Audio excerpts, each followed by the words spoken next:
Welcome back to the Fanatics View Hockey Show. My name is James Lynch. Happy to bring on my next guest, Mike Straw. You know him from the TWSN network. He does some gaming stuff. I love the Mario Kart shirt here today, but we're going to talk all things NHL, but I also wanted to get into the Buffalo Sabres. Mike is someone who's on the pulse when it comes to the Sabres and what they've been up to this season. So we know we try and cover every team here if we can on the Fanatics View Hockey Show.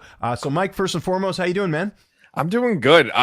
Things have been up and down with the Sabres. Things have been up and down with the NHL season. It's been crazy. So it's been fun as a fan of the league. No, but other than that, it's going well.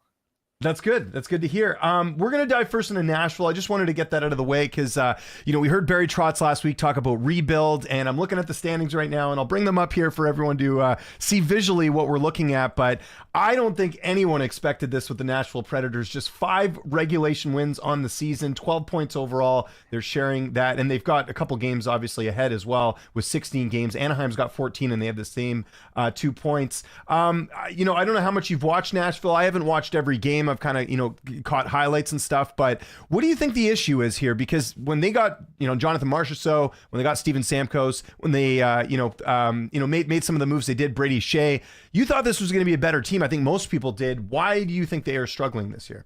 So I thought there'd be growing pains right off the bat. When you bring in a number of free agent acquisitions, it's very rare that a team can just build on free agents and trade acquisitions and whatnot and be really good. The anomaly are the Florida Panthers, who built their team via acquisition like that. Nashville, I'm going to equate it to the New York Jets. They are a great group of talent, but they're not a team right now. You can take anybody out of that lineup and put them up with anybody in the league mostly. But putting them together, they're still figuring out how to play. And they have a coach in Andrew Brunette who is very good, but he's still young in his head coaching career. This is only his 3rd or 4th year as a head coach, less than 500 games coached and everything like that. Like, he's still trying to figure it out himself as well, to where you don't know if his message isn't getting across or if the players just aren't grabbing the system that wants to implement. So I still think we're in that growing pains area. I'm still not worried about them, though. That's the thing. They're a team talented enough to go on a 6, 7, 8, 9 game winning streak. I'm just not sure if it's going to be too little too late when it happens. But I'm still not worried yet, despite them, like you said, being in last place in the NHL right now. Yeah, I was surprised to hear Barry Trotz, like I said last week, start to use the word rebuild. We might have to look into that. We know there's other things going on with certain teams that are struggling. For example, Pittsburgh yesterday saw them make a big trade, sending Lars Eller back to Washington.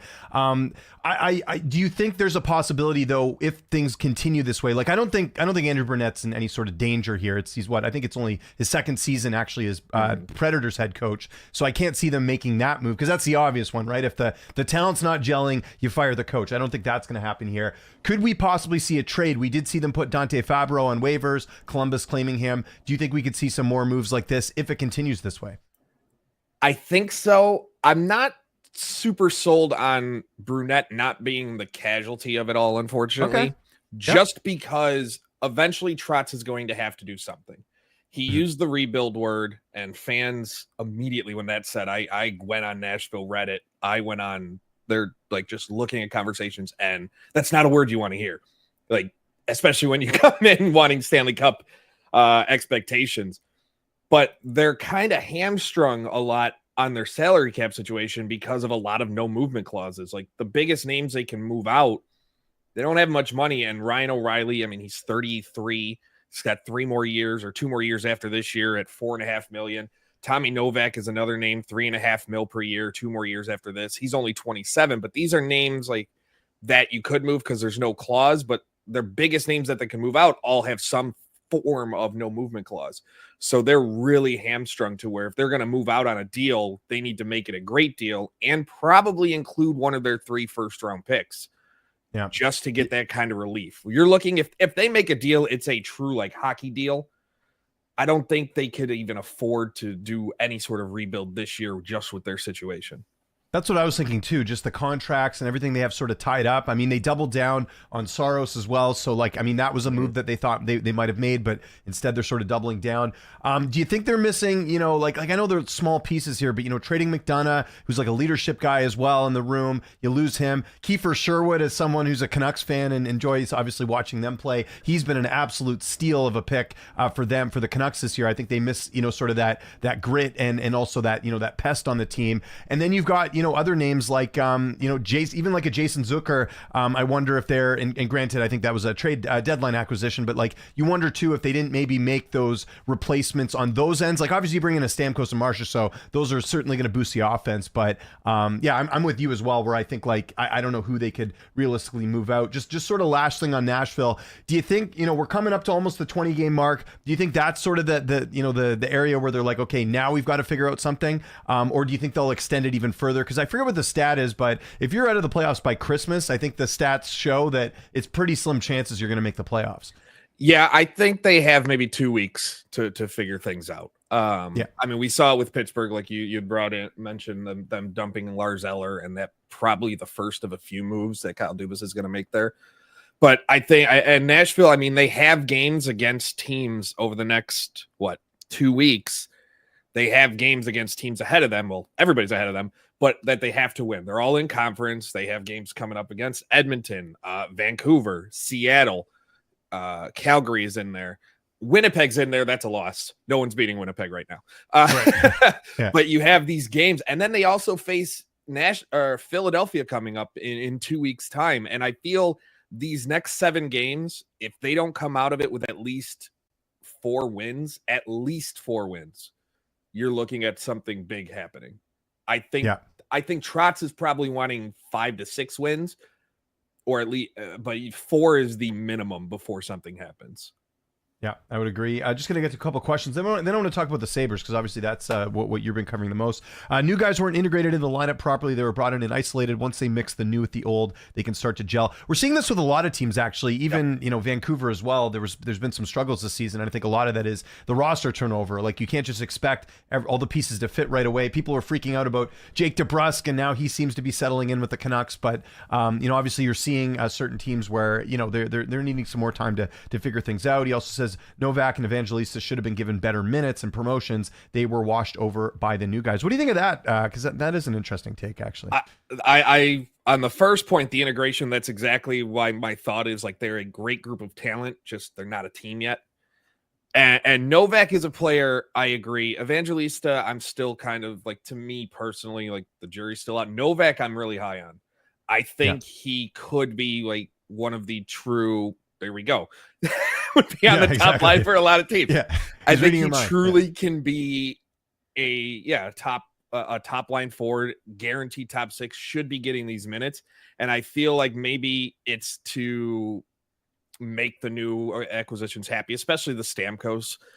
You want to do right by a guy who's probably a surefire Hall of Famer, but at the same time, you have to do what's best for the team. And that could lead to some friction. We've seen it before with teams where you just have too many cooks type of situation. No, I think it works out. I still think it works out. And I think by Christmas, you're looking at Nashville being in the middle of the pack of the league. Colorado's figured it out. Nashville will soon figure it out. But the Novak thing is definitely like, if he can get going and Brunette can finally put him in positions to succeed, which is what I harp on all the time. I had that problem with certain coaches like Gerard Gallant, who I love as a coach. He wouldn't change things up and put players in the best position to succeed. Dave Haxtell in Seattle didn't do that. And I'm a notorious Seattle Kraken hater at this point with my thoughts on how they run that organization. Oh, yeah. Yeah. Ron Francis on thin ice, I would say, for sure. Yeah. I don't agree with some of the moves they've done either. I don't really get that. Just sort of last thing here. He says, I know as an Oilers fan looking for deadline defense, who might be available from Nashville? On the back end, I mean, I don't know. Brady Shea, they just got in the offseason. I can't see them dealing him. Or maybe, well, no, I don't know. I don't know who would be available to be. I mean, Roman Yossi's not getting traded. Let's get that right. Yossi and Shea aren't being traded. They both got no movement clauses. The one that you could see on the move is a Luke Shen. He's got one more year after this year. He's 35. He'd be the one name that I think of the defense, top of the list. He'd be the name they move on from. Yeah, great call on Luke Shan. Okay, let's talk about the Buffalo Sabres. I wanted to get you on here. I have like a soft spot in my heart for the Sabres because I feel like, obviously Vancouver, the Canucks, they came in the same year as the Sabres. Sabres got that great first overall pick when they had their expansion, and the Canucks got Dale Talon. But forget about that. No, just Buffalo's always a team that you want to sort of root for a little bit. What are sort of I know maybe a week ago, and there was a lot of panic about the way things were going. I feel like they've gotten a few wins since then. As I got you back in here in the chat, what's sort of the feeling right now around the Sabres? Is there still that bit of panic, or is it, is there more optimism now? Well, based on today, there's panic. Okay, let's hear it. I'm equating to the Jekyll and Hyde of the NHL. They've had their 3-game win streak, then they lost 3 in real bad games to Detroit and the Islanders. Then they come back and they completely just run over Ottawa and the Rangers, who at the time were looking like one of the most complete teams in hockey. And then they come out with a chance to win 4 in a row against Montreal, one of the worst teams in the league, and they lay an egg defensively and give up 7 goals. On top of that, Tage Thompson goes out injured in that, who 11 goals on the season. Their number 1 goalie, Jukka-Pekka Luukkonen, he gets pulled after the second period, giving up 4 goals. And they said an ailment that was bothering him. Both him and Thompson are day-to-day. Luckily, there's a chance they both played him on Thursday against St. Louis. Matthias Samuelsson comes back in the lineup after being benched. He gets hurt he is notorious, very bad injury luck, and he gets hurt. He gets hurt in a post-whistle scrum, and they're thinking weeks for this injury. Oh, he's under contract long-term. They have him signed for 7 years. Like, they signed him to a 7-year, $4.28 million per year contract. A long time he's under there. And he's just not proving to stay healthy. Right now, there's a lot of just what is going on. A lot of frustration with management, with Kevin Adams, the GM. He's been here longer than any GM since Darcy Regier. And he is continuing to fall into a trap that a lot of people saw 15, 20 years ago, where he's falling in love with his own picks and prospects rather than moving them out. We saw what happened. They moved on from Matt Savoy to get Ryan McLeod from Edmonton, sorry. And he has proven to be a spitfire for the organization. He is he's a beautiful third line player. He's moved up to second line. He's made plays. He's the fastest guy on the ice every time you watch him. Jason Zucker, another great acquisition. He is paying so many dividends. Tage Thompson's back in form for the most part. It's just you're looking at players that he's drafted, like Jack Quinn just hasn't been good. He can't even balance on the ice right now. It's been that bad. And you just have these situations. Dylan Cousins seems snake bit. So there's this mix of like, they know they're a better team. Like, fans know they're a better team, but they're falling into the same traps, and it's frustration. I mean, the Great Depression lasted less time than the Sabres playoff drought. It's true. And people they're tired of it. Like, you see it. People just are tired. At this point, I mean, I agree with you. I think this is it for Adams. Like, if they can't put it together this season, because they just hired Lindy Ruff, which I had questions about that. I don't know how you felt about that signing, but I'm like, it's nice to bring Lindy back in the fold. He's Mr. Buffalo Sabre. I remember when in the 90s, I mean, he was the coach and doing amazing things, but I feel like, I don't know, like, is his style, like, does it work? It seemed like it didn't in New Jersey when he was there. Just your thoughts on what Ruff's doing right now as an NHL coach. I wasn't a fan of it when they brought him back. I'm not a fan of constantly going back. Buffalo is a nostalgia town. Yeah. And it just felt like this was a hire for nostalgia's sake to try and kind of like a mask of the issues. Kind of like when the Bills brought in Terrell Owens 15 years ago. It's like the Bills were bad, but that masked a lot of issues and people got excited again. And that's what this kind of did. The team has looked better in areas. The power play started out abysmal, but they were learning a whole new system from Seth Appert, who came up from AHL Rochester, and they're starting to get that together. But the thing is, as the games go on, I'm not finding Ruff as the problem. It's kind of my view of Toronto. It's like you're getting the same results from the same core. What do you think's going to happen? Yeah. And we're kind of seeing that in Buffalo. You're getting the same lack of results from the same core. What do you think is going to happen? And Kevin Adams, like, it's been said that he's been working the phones to try and add and not subtract from his team, which seems to be proving difficult for him to do, but at least he's trying. We'll see if he can do something. If he can't make anything work by trading a second round pick or a first round pick to get somebody in, or moving prospects that are still buried in Rochester, like they something has to be done, especially to improve. The defense has been porous. Like the offense has been on and off streaky, but I'm still not fully worried about that. It's giving up quality chances. And I think they've completely botched the goaltending situation. Devin Levi is a guy who should have started the season in Rochester, but he's just not looking.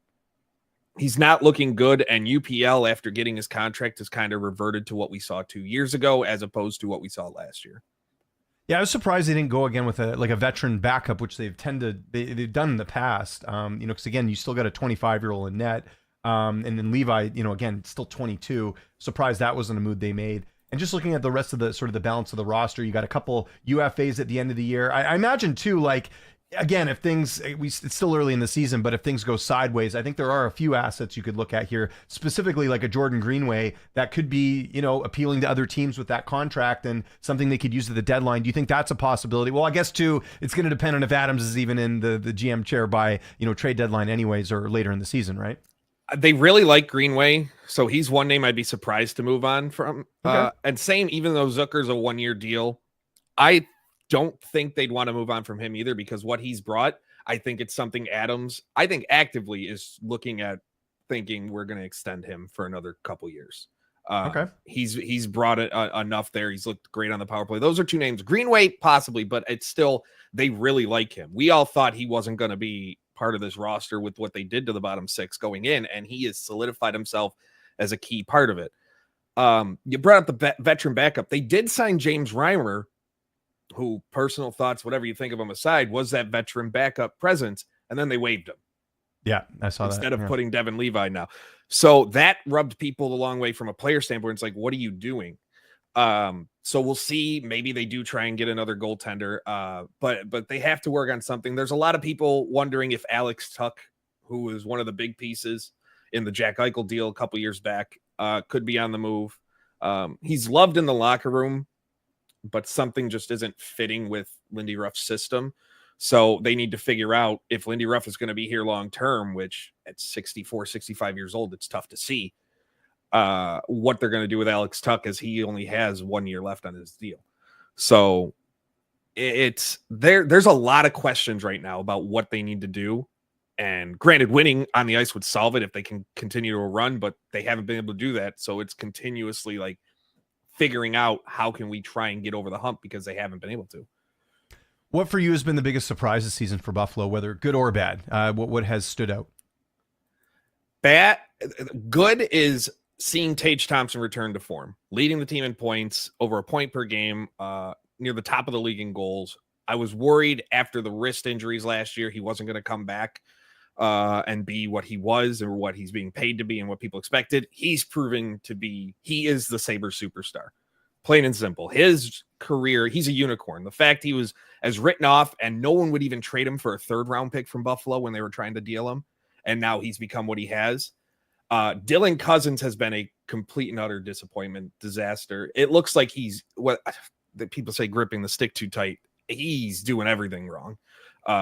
Things have started to kind of slowly rebound, but he's supposed to be a leader on the team, this two-way forward, and he's struggling in every which way. And I think that goes to a lot of the Sabres issue, because he's being relied on not only to produce offensively, but to be a stalwart in his own end. And it's been bad. And then one dishonorable mention is the defensive play of Rasmus Dahlin, team captain, highest paid player on the team. And you watch every game, and night in, night out, he makes one or two just errant mistakes, brain dead plays, boneheaded, whatever you want to say, that leads to a goal against. And when you are the captain of a team, you're the best player on your team, you're the highest paid, you can't be making these mistakes. And it cost him against Montreal.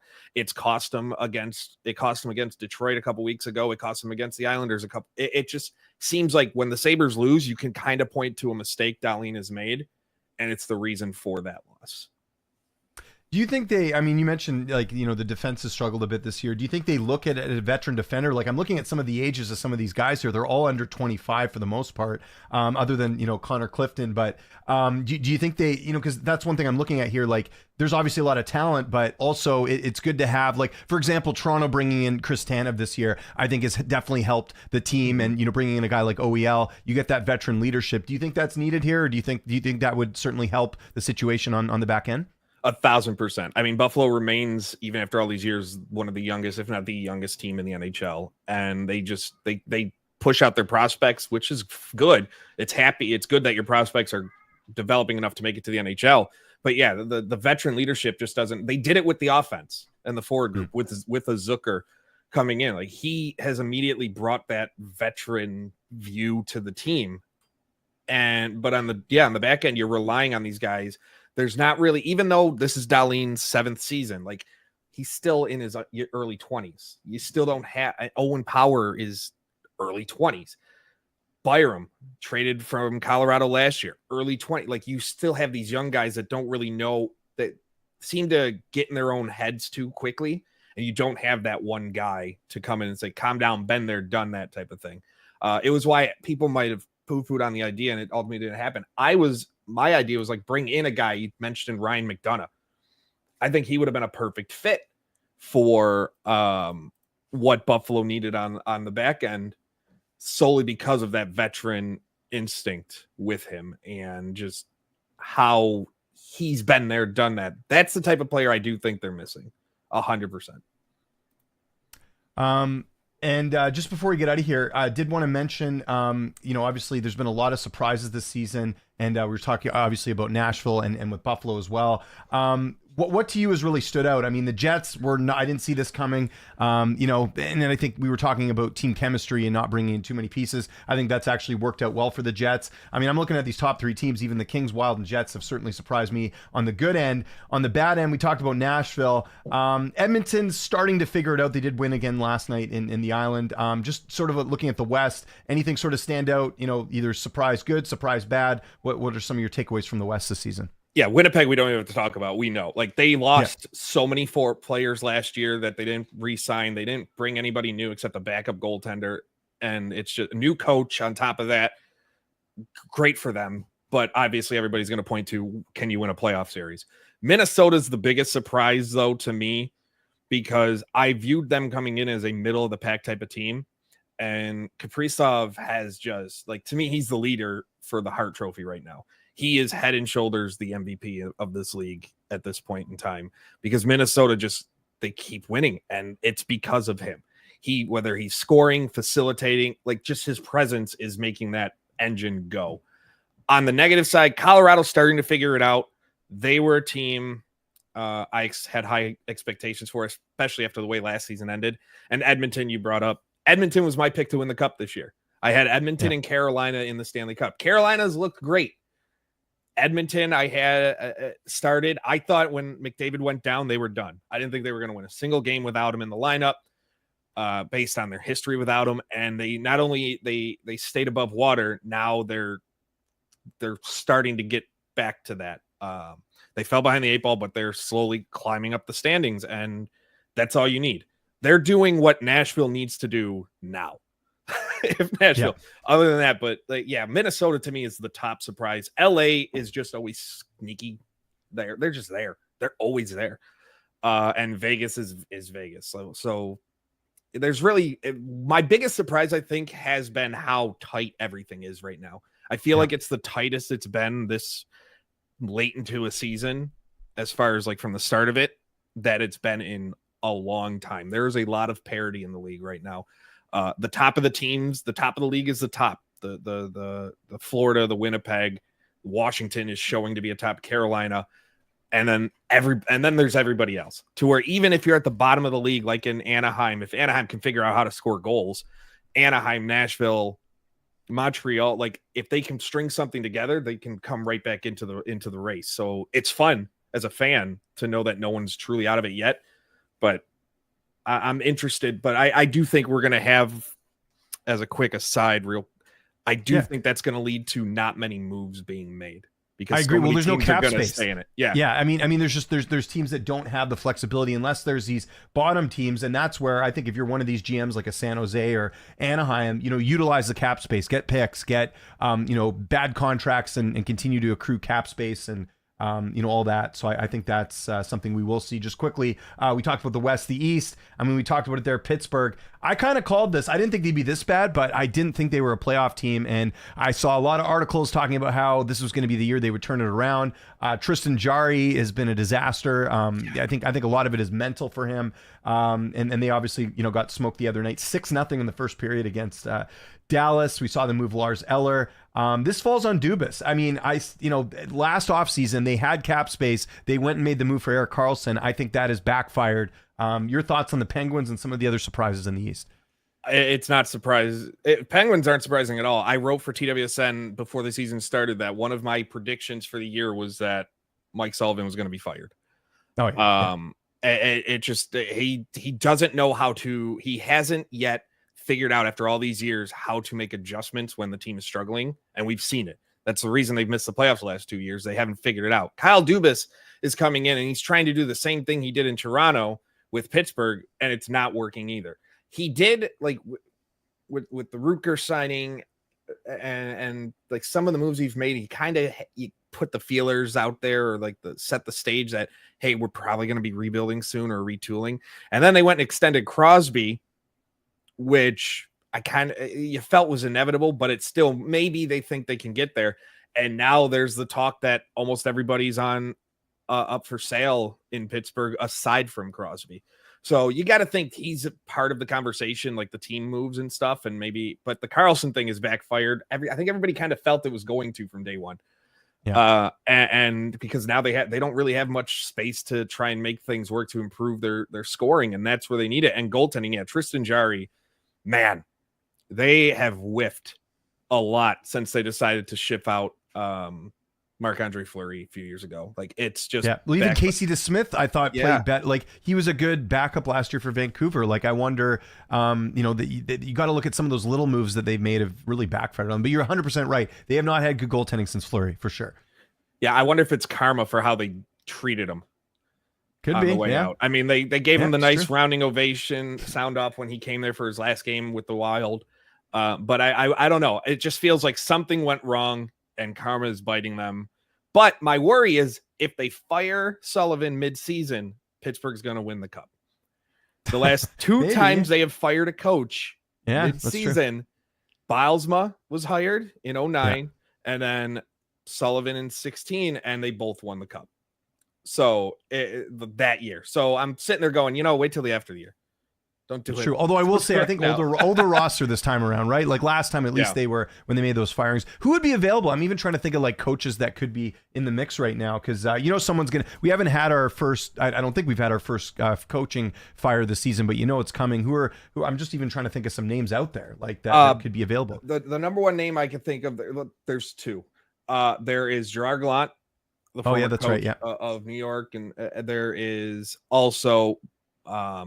Jay Woodcroft, Bruce Boudreau. I think Boudreau would be a fantastic fit. He's who I wanted the Sabres to try and to hire in the offseason.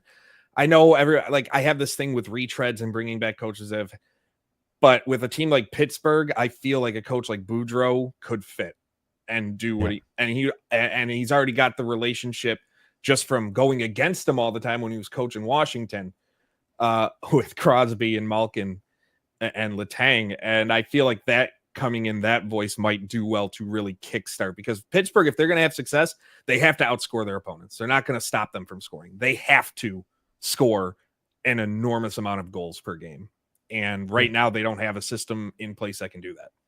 The Boudreau bump, I like it. Worked for the Canucks when they brought him in, and even though they missed the playoffs, they went on a quite the run after bringing him in. Mike, this was awesome. Thanks so much for doing this. Just remind people where they can get a hold of you on social media and anything you got coming up on all the work you're doing. I'll give you the floor here. Yeah, appreciate it. So you can find me everywhere at Mike Straw Media on every social platform, Twitter, Blue Sky, Threads, wherever. Literally the benefit. Writing wise, you can find my work at twsn.net where I have weekly columns there covering the NHL. And on the video game side, I'm at insidergaming.com, insider-gaming.com. There we go. Good stuff. All right. Appreciate it, Mike. We'll get you on again soon. And great talking to you, man. Thanks, James. I appreciate it.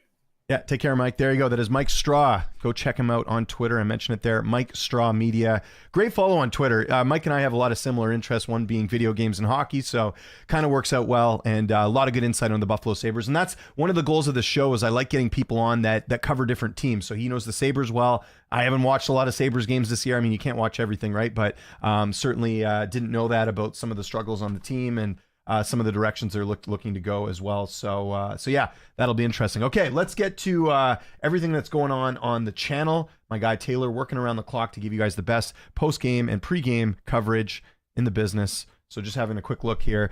Obviously, the Canucks winning last night. We'll get into that win. Lots of stuff here. Erik Brannstrom getting his first goal of the season. Kind of a crazy way that things are working out for the Canucks with him, because he was supposed to just be that was part of the Tucker Pullman trade, if you remember. Pullman, the Canucks have had him under contract for a while. He's basically retired, but they've had his cap hit on LTIR for a while because he's not going to play again. He's got concussions. So they deal him to Colorado for Erik Brannstrom. Brannstrom's been a nice fit, one of the few offensive defensemen they have on the league. So good stuff there. You got Steven Stamkos, more Canucks stuff, Nashville Predators. You got Dallas Stars, Edmonton Oilers. So a little bit of everything here. And again, this is why you got to subscribe to the channel, because you're going to get that post-game coverage after every single game. Let's look at some of the scores from last night. Go every game. The Senators, look at this, 3-0 over the Leafs, the Austin Matthews Toronto Maple Leafs. You look at it there. Drake Batherson with an assist, Shabbat, and then some of the goal scorers as well. You got Tim Stützle, you got Josh Norris, and you got Linus Ullmark getting the shutout. That's been a good fit for Ottawa, getting Linus Ullmark, and he's now locked up with them as well. So, I said Ottawa's a playoff team. They're certainly looking like it. You need wins like this, and especially beating Toronto at home. It's a very, very big win for the Ottawa Senators. The Leafs, back to the drawing board. They're going to have to figure some things out. What were the shots last night? I didn't even see that. So Stolarz, 38 shots on him, and you're only getting 27. Leafs have got to do a better job than that. They're more of an offensive team than Ottawa. You should be getting more shots than on that. Okay, some of the other action we saw as well. The Jets beating the Rangers. I actually did bet the Jets. I think the Jets were plus money yesterday. They were on the road. Rangers have obviously played well, but keep betting the Jets. You're going to end up making a lot of money that way. 2 goals in the second period, 3 in the third. This is just an unbelievable run for the Jets, but I'll say it again, not to put a damper on their run, but it's all about the playoffs.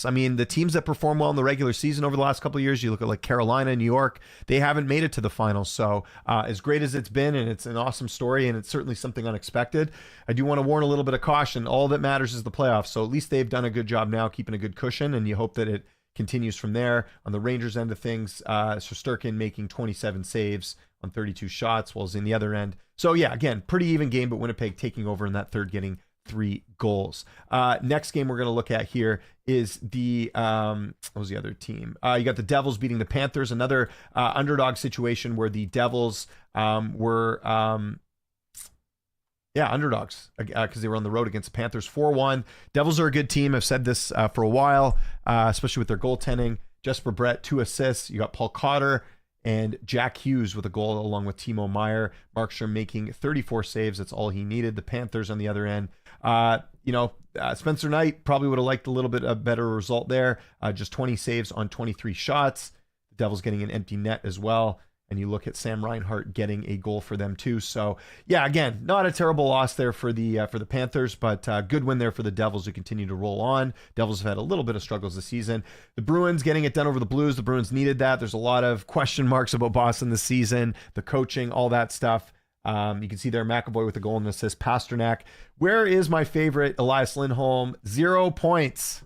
So I don't know what he's at. Same with Zadorov. Swayman, only needing to make 20 saves. And on the Blues end, Binnington doing his thing, but ultimately it's not enough. They end up losing 3-2. They're now 7-9 on the season. Some of the other games as well. The Oilers winning in overtime over the Islanders. The Oilers and Islanders both scoring 2 goals apiece in the third period. Anders Lee with 2 goals for the Islanders. And then the Oilers, Connor McDavid, and we'll talk about it here. McDavid at 999 points. Very impressive for him. Goal and 3 assists. That's what you like to see. And Stuart Skinner just needing to make 19 saves, like a little bit more than that. And look at this. Sorokin, 38 saves on the other end. So Edmonton did their part here. This could have been a much more wide open game, but goaltending at the end of the day, making this a bit closer for the New York Islanders. So That's where we're at there. And we got to mention the Kraken and the Blue Jackets. Kraken getting a win here. Kraken have, again, been a bit up and down. 4 goals in the second period for the Kraken. You like to see that on the offensive end. Eberle with 2 assists. McCann and Will Borgen getting goals. Sorry, McCann getting a goal along with Will Borgen. Tanev getting a goal too. Joey Decord making 38 saves. You like to see that after his big contract. And Merzlikins just 28 saves on the other end. And the game that I watched last night, the Canucks and the Flames, once again, the Canucks surrendering the first goal comes at the tail end of the first period. If you're looking to bet the other team scores first against the Canucks, because that seems to be a theme here. I don't know why it keeps happening this way. Kevin Lankinen playing very well for the Canucks. Second period, the Canucks sort of took over. Elias Pettersson getting a goal for the Canucks. That's been the big talking point here in Vancouver, is his slow start, but he gets a goal and an assist last night. I thought the debut of Jonathan Lekramaki, he looked great, getting 2 shots on net. You like to see that from the rookie. A lot of praise post-game. And then also, I mentioned it there, Eric Brandstrom getting in a goal and an assist. He is fitting quite well to the Canucks system. And, this is a winnable game for the Canucks. They were favorites going in. But at the same time, it's good to just see them continue moving on. They're 8-3-3 on the season. These are games they should win. Calgary did beat them earlier in the season. But yeah, I thought the effort was good. And the thing I always like looking at when it comes to this is the shots on net. You look at the Flames, they made, 32 shots on net for the Canucks. Just 29 for the Flames. Lankinen, though, backstocking them very well. I am curious to see when they will start Arthur Seelovs again. I believe the Canucks are in playing the Islanders on Thursday. That might be the game to do it, because the Islanders are not a very good team this season. You don't want to overplay Lankinen. I mean, he's been surprising. You want to talk about surprises on the Canucks. He's been one of their MVPs, and he made a couple key saves last night, and those go in. Maybe the game goes a little bit differently, but the Canucks keep their composure and get the win there. So a lot of encouraging things last night from the Canucks. I thought even Vinny Desharnais having a good game. This is a good complete performance by the Canucks. Even JT Miller getting 2 assists on the game last night. Let's have a look at tonight's games. Actually, we'll get to this as well. Which upcoming Canucks free agents are the most likely to be re-signed? Good question. So here's where things are a bit interesting, and appreciate our guy Troy. Of course, Troy's been on the show before. So let's go look at Puckpedia right now. Look at some of the UFAs. One guy I think they probably would want to look at re-signing would be Pierce Suter. He's only at 1.6. He's going to get a raise. It depends if they think they can find someone similar to fill that role. That's one good thing that the Canucks have done, is that, for example, they don't re-sign Sam Lafferty, who we just talked with Mike about, or we talked about the Sabres. He gets $2 million a season from Buffalo. They sign Kiefer Sherwood to a longer contract at 1.5. You're getting a cheaper contract than the guy that's producing more. Sherwood is just as fast. He can hit and he can score. So that's, there might be a situation here with Suter where maybe they say, okay, we could find someone similar to him and get him on a similar contract. That's one thing that the management group has done a very good job of, is getting guys on good deals. So I mean, the way Suter's playing right now, I would want to keep him, but it depends what they want to do and how much further they want to go with him. So he's someone I could look at possibly re-signing. Brock Besser's the big question mark. So they had Ray Ferraro on Donnie and Dolly last week, and he made some really good points. And I consider Ray like the gold standard when it comes to hockey reporting and analysis. And he brought up a point that, I mean, it's unfortunate right now. Besser's injured, obviously. That really dirty hit from Tanner Jeannot the other night against LA. So who knows how long he'll be out. It's a concussion. So you got to be, well, I don't think it's confirmed, but it sounds like it's a concussion, that he's going to be out for a while. So that's why they brought up Lekramaki to sort of be in his place here. But Besser's someone that, I mean, it's hard to get really good right wingers that can score. So there's that end of things where it's like, okay, like, yeah, you definitely don't want to lose Brock Besser. Like, I think in the Edmonton game, they certainly missed him. And then that's why the Canucks folded like a deck of cards in the third period. You need guys like Besser on here. The issue is, and I agree with Ray on this, Besser, not the greatest skater. His skating has come a long way, but when you sign these long-term deals, like 7-8-year deals, if you're not a good skater, that's going to really hurt that contract in the later years. So I do wonder if, and obviously this concussion thing does not make things easier. I think it really depends on what Brock wants. Like, Brock could make a lot of money on the open market. Brock's also from Minnesota. I know they don't have any cap space, but is that maybe a destination he'd like to go to eventually? So a lot of big decisions. I have full faith in the management group. Like I said, I think most of their moves have panned out quite well.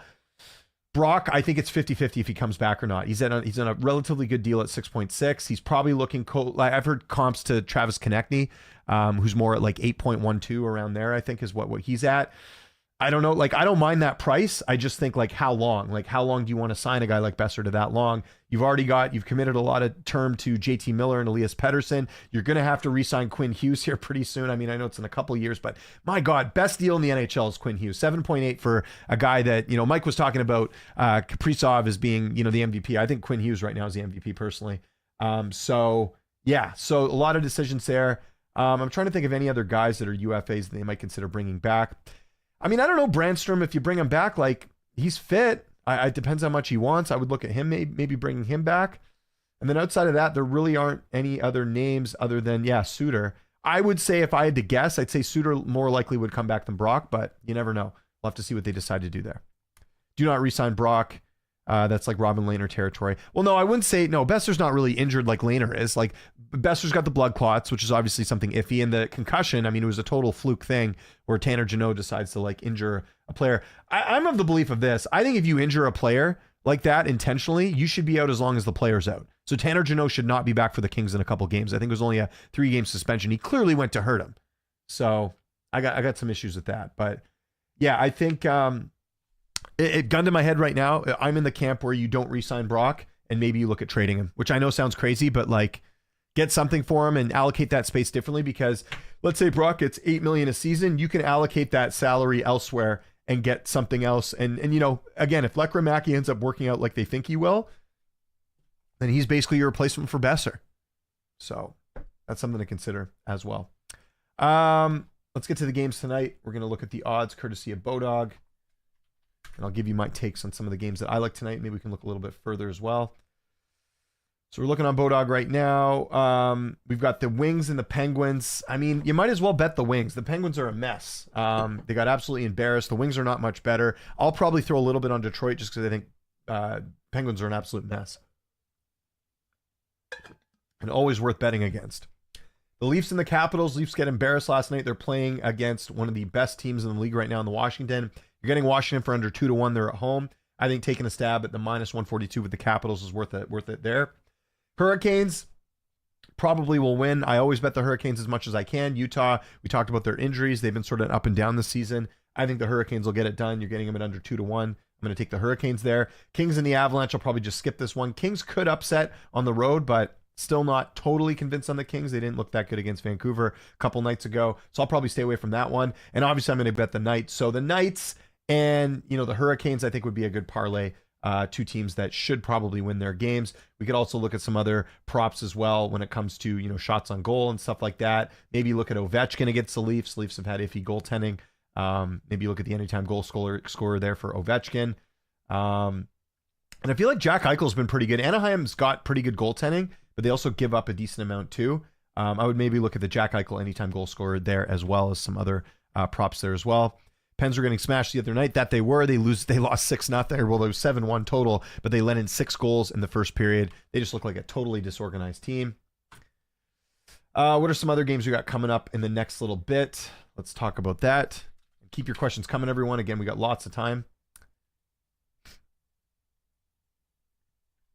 Sorry, NHL scores is what I'm looking for.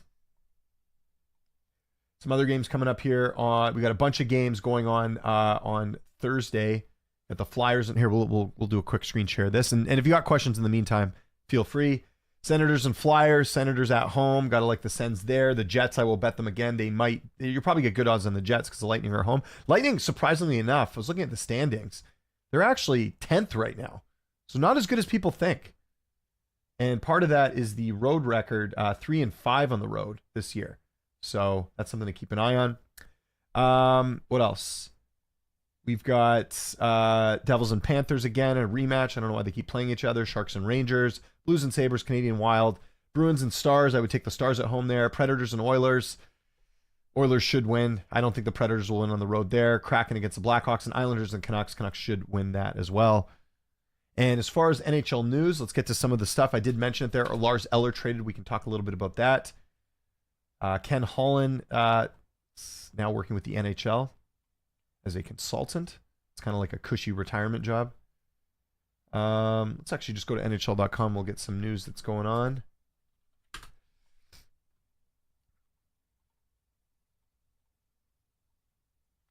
Don't really like any bets tonight. All favorites. Yeah, like I said, I think as far as bets for tonight, I think it may be worth a stab on who did I like? There was one dog I liked tonight.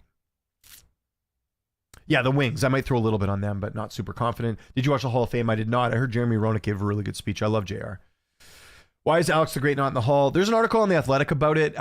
So something I didn't realize, because they had the guy who wrote the article on Sportsnet 650 yesterday. So I listened to a bit of that interview, and I guess like he just wasn't a good teammate.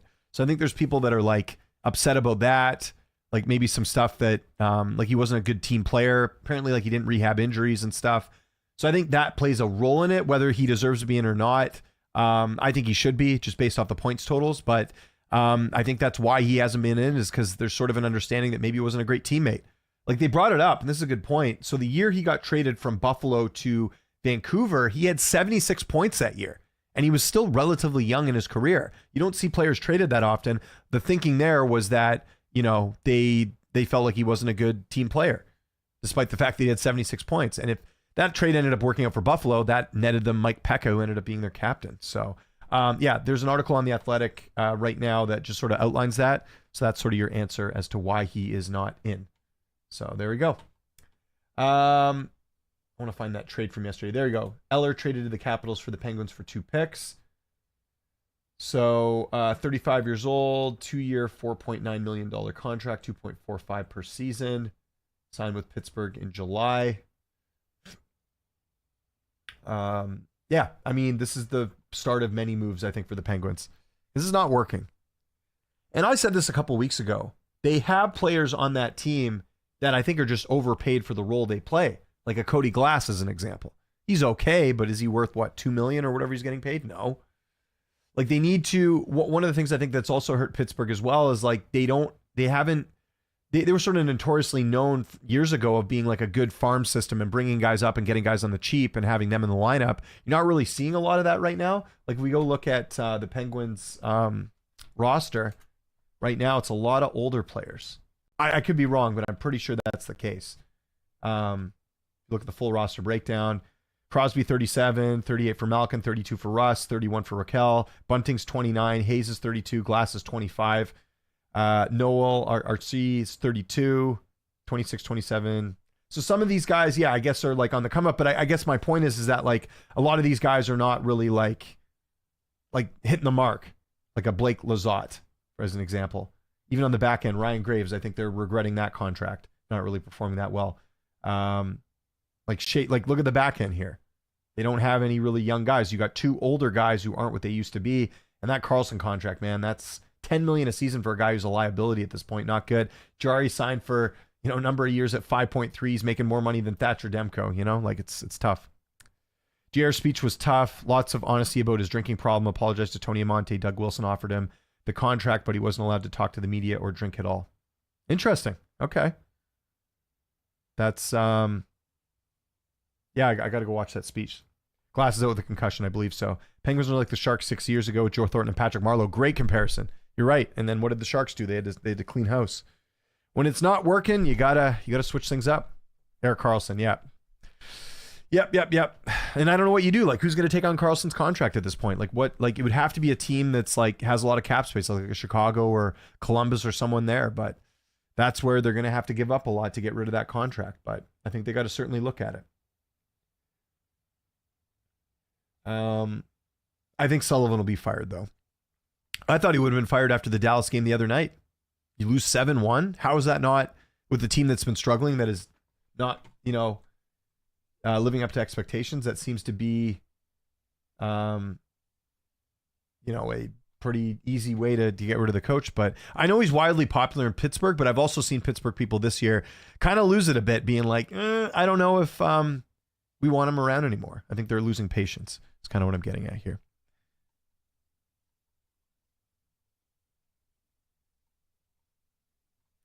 What else do we got here, guys? Keep the questions coming.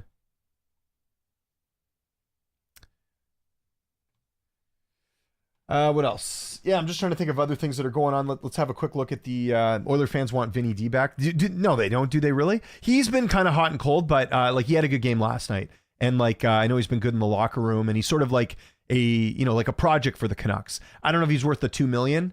I would have, I might have ponied up a little bit more to get. They're going to have to trade for a defenseman, like no matter what. Like they just can't do. There's no way they can go far in the playoffs with the defensive pairing they have. Ideally, they need a second pair D. And maybe move like a Soucy or Myers down to the third pair, I think would be the move. Derek Forbert, who they have, who's barely played at all this season, he's injured again.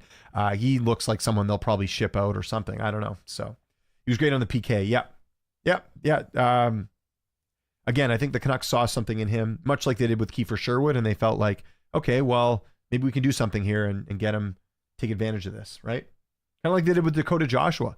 Like Dakota Joshua hasn't even played at all this season for the Canucks. He's going to be in the lineup, I think, Thursday. But he was like one of their best players last season. And this was a guy that was like in St. Louis's system and never panned out. And they somehow identified him and were like, okay, we're going to work with this guy. And he ended up being a huge impact player. That's what you need. Every team needs players like that, where they're on a good contract and they're outperforming their contract. Like I mentioned Suter earlier for the Canucks. Like he's definitely worth more than his 1.6. You need players like that. What you don't need is a lot of players who are underperforming in their contracts. What's your favorite offensive and defensive system style, both for entertainment and getting results? I do like a bit of the run and gun as long as it's not too defensively liable. Like Bruce Boudreau, when he was coaching the Canucks, they were very much run and gun. It's fun to watch that way. But I also like, I'll tell you what I don't like. I don't like the dump and chase. I hate that. Where like, if it's in their zone, you dump it in, you hope to get the puck. I find like a lot of times that doesn't work. I also like the what the Canucks do on the power play, which is trying to get the guy in front to tip it in. That's worked out very well for them. I like that as well.